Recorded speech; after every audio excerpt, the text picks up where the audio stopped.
اعوذ باللہ من الشیطان الرجیم بسم اللہ الرحمن الرحیم اذ قال ربک للملائکۃ انی خالق بشرا من طین۔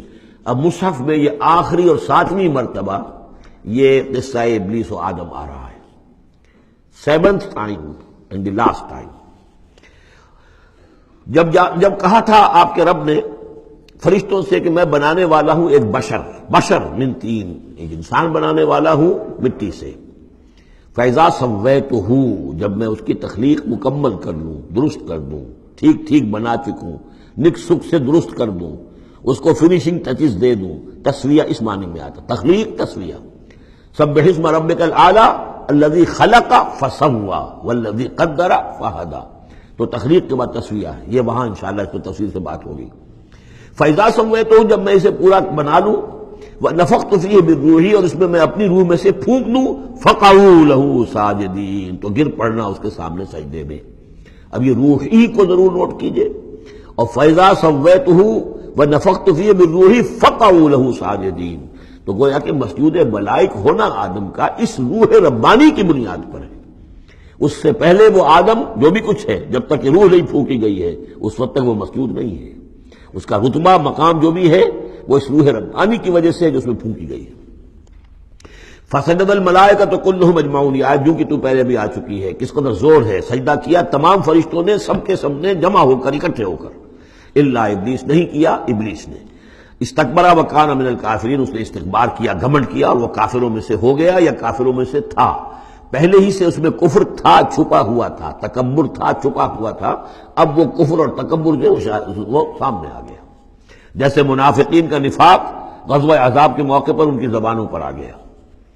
قال یا ابلیس ما منعک ان تسجد لما خلقت بیدی، اور کہا اللہ نے، اے ابلیس کیا ہوا تجھے، کس چیز نے منع کیا، کس چیز نے روکا کہ تو سجدہ نہ کرے اس کو جسے میں نے اپنے دونوں ہاتھوں سے بنایا ہے۔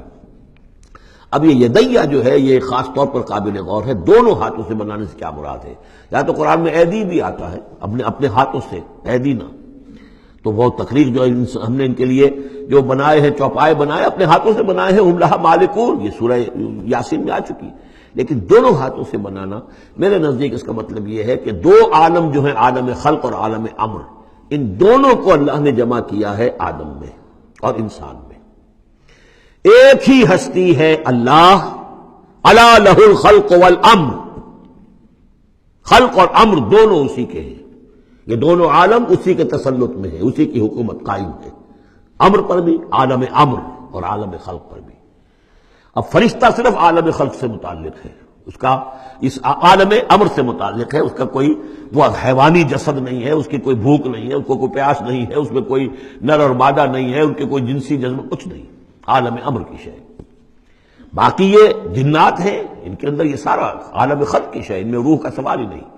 باقی جتنے بھی حیوانات ہیں ارضی، یہ عالم خلق کی شے ہیں۔ انسان واحد مخلوق ہے اللہ کی، جس میں پھر دونوں چیزیں آ کر جمع ہوئی ہیں کہ عالم خلق سے ہے اس کا حیوانی وجود، یہ جسم جو بنا ہے، یہ مٹی سے بنا ہے، اور لیکن اس کے اندر اللہ نے لا کر وہ امانت جو ہے عالم امر کی، روح، وہ جو ہے اس کے اندر پھونکی ہے۔ انا عرضنا الامانۃ علی السماوات والارض والجبال فابین ان یحملنها واشفقن منها وحملها الانسان، اس میں بھی میں یہ بات عرض کر چکا ہوں۔ تو خلقتہ بیدی، میں نے اپنے دونوں ہاتھوں سے بنایا اسے۔ اب اس کو استعارے میں بھی لیا گیا ہے، اس معنی میں کہ بڑے اہتمام سے بنایا، میں نے دونوں ہاتھوں سے بنایا ہے، تو اشرف المخلوقات ہے۔ وہ بات بھی صحیح ہے کہ اللہ تعالیٰ کی کریشن کا کلائمیکس، اللہ تعالیٰ کی یوں سمجھیے کہ اس کی کلائمیکس جو ہے، نقطہ عروج جو ہے اس کی تخلیق کا، وہ انسان ہے۔ قال یا ابلیس ما منعک ان تسجد لما خلقت بیدی استکبرت ام کنت من العالین، کیا تم نے غرور کیا، استکبار کیا، یا تو ہے ہی بہت بڑے درجے میں تھا، کوئی تیرا درجہ بہت بلند تھا؟ قال انا خیر من، اس نے کہا صحیح ہے بات، اے اللہ میں اس سے بہتر ہوں۔ اس کے سامنے روح ہے ہی نہیں، اس کے سامنے صرف آدم کا جسد خاکی ہے، حیوانی ہے، تو جھوٹ نہیں کہہ رہا اس کے اعتبار سے، اس کے مشاہدے کے اعتبار سے بات صحیح ہے کہ یہ تو مجھ سے کمتر ہے۔ خلقتنی من نار وخلقتہ من طین، مجھے تو نے بنایا آگ سے، اس کو بنایا مٹی سے۔ قال فاخرج منها فانک رجیم، سوال یہ ہے کہ اللہ حکم دے رہا ہے تم سجدہ کرو، تو تم نے اللہ کے حکم کی نافرمانی کی ہے نا۔ فاخرج منها، نکل جاؤ اب یہاں سے، فانک رجیم، تم مردود ہو گئے ہو، وان علیک لعنتی الی یوم الدین، اور اب تم پر آخرت کے دن تک، اگلے وہ جزا و سزا والے دن تک تم پر لعنت رہے گی، میری لعنت۔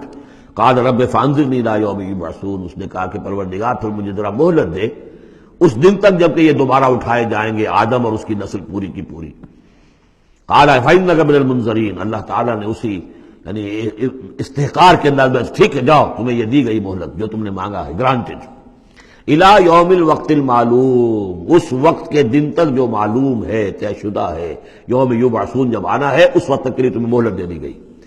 قال فبعزتک لأغوینہم اجمعین، اب اس نے کہا جب تو نے مجھے مہلت دے دی ہے تو اے اللہ تیری عزت کی قسم، تیرے اقتدار اور اختیار کی قسم، میں ان سب کو گمراہ کر کے رہوں گا، الا عبادک منہم المخلصین، سوائے اس میں سے تیرے وہ بندے جنہیں تو خود اپنا بنا لے۔ مخلص، مخلص نہیں، مخلص۔ قال فالحق والحق اقول، اب حق ہے اور میں تو کہتا ہی حق ہوں، میری ہر بات حق ہوتی ہے۔ لأملأن جہنم منک وممن تبعک منہم اجمعین، تو میں بھی بھر دوں گا پھر جہنم کو تجھ سے اور جو بھی ان میں سے تیری پیروی کریں گے ان سب سے جہنم کو بھر کر رہوں گا۔ قل ما اسألکم علیہ من اجر، اب یہ بات بتا کے اب حضور سے کہا جا رہا ہے نبی کہیے میں نے تم سے اس پر کوئی اجرت تو نہیں مانگی، میں تمہیں یہ خبریں سنا رہا ہوں، غیب کی وحی جو مجھے آ رہی ہے وہ سنا رہا ہوں، ازل کے جو واقعات ہیں جو اس وقت ہوئے تھے وہ باتیں بتا رہا ہوں، تو میں نے تو اس پر کوئی تم سے اجرت نہیں مانگی، تم سے کوئی انعام طلب نہیں کیا۔ قل ما اسألکم علیہ من اجر وما انا من المتکلفین، اور یہ بھی تم جانتے ہو، اچھی طرح جانتے ہو، قد لبثت فیکم عمرا، میں تمہارے مابین ایک عمر گزار چکا، میں متکلف نہیں ہوں۔ متکلف کون ہے؟ تکلف کرنے والا۔ اب تکلف ہر اعتبار سے ہوتا ہے، ایک جیسے ہم جسے کہتے ہیں ایک شاعر ہوتا ہے فطری شاعر اور ایک متشاعر ہوتا ہے، وہ شاعر فطری نہیں ہوتا، وہ بڑی محنت کرتا ہے، جوڑ توڑ کے کوئی سیکھتا ہے، عروض سیکھتا ہے، یہ سیکھتا ہے، کوئی الفاظ کا ذخیرہ جو ہے جوڑتا ہے، پھر وہ کچھ شعر کہتا ہے، وہ تکلف کے ساتھ شعر کہنا۔ ایک ہے جسے آپ کہتے ہیں آمد، اور ایک وہ ہے کہ آورد، بڑی محنت سے مشقت سے کوئی آپ نے کمپوز کیا ہے۔ تو میری زندگی میں تم نے تکلف کا کوئی شائبہ دیکھا ہی نہیں آج تک، سادہ زندگی، خاص طور پر یہ کہ کبھی میں نے شعر کہنے کی کوشش کی ہو، کبھی میں نے کوئی خود خطیب بننے کی کوشش کی ہو، اس کی کوئی مشق کی ہو، ما انا من المتکلفین، میں کوئی بنانے والا اور تکلف کرنے والا اور تصنع کرنے والا نہیں ہوں۔ ان ہوا الا ذکر للعالمین، نہیں ہے یہ مگر یاد دہانی اور نصیحت تمام جہان والوں کے لیے۔